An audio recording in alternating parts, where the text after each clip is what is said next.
Professor Quentin was a genius, at least that's what he told everyone. He had invented countless things. His laboratory was filled with bubbling concoctions and sparking gadgets. His greatest invention, however, was still in its testing phase, a de-aging machine. Professor Quentin was certain this would change the world and make him incredibly rich. He dreamt of eternal youth. He imagined the envy in the eyes of his rivals. Professor Quentin had no time for distractions. He barely acknowledged his team of assistants. They were but mere ants scuttling beneath his notice, especially the women. He often belittled their ideas. Women should stick to their lipstick and leave science to the real brains. He would scoff, chuckling to himself. His arrogance knew no bounds. The day came when he deemed the de-aging machine ready. He shooed his assistants away, eager to be the first subject of his miraculous invention. Little did he know his words had consequences. His assistants, especially the women, had been listening. They were tired of his constant disrespect. They craved their revenge, and they knew just how to get it. The women whispered amongst themselves. A plan was hatched. It was simple, really.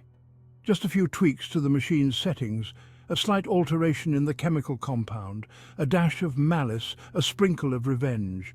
They waited for Professor Quentin to step into the machine. He was so eager, so blinded by his own brilliance, that he noticed nothing amiss. He flipped the switch, the machine whirred to life.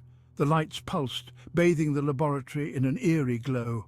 Professor Quentin felt a tingling sensation, a strange pulling from within. He watched in horror as his hands shrunk, his bones creaked. He tried to scream, but only a gurgle escaped his lips. The once mighty Professor Quentin was now a helpless baby.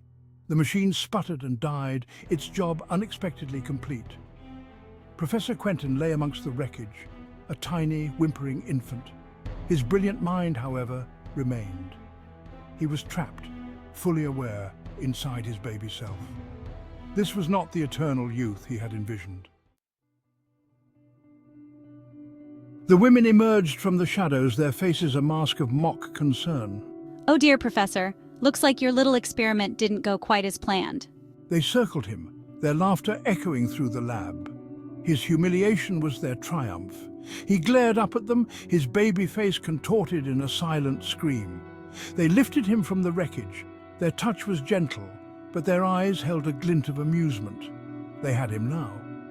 They changed his diaper, cooing and giggling at his discomfort. They fed him warm milk from a bottle, wiping his chin with a bib.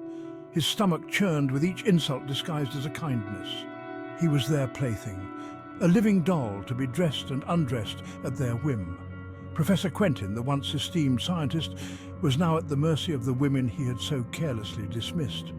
His world had shrunk to the confines of the laboratory, his only companions the women he had so deeply underestimated.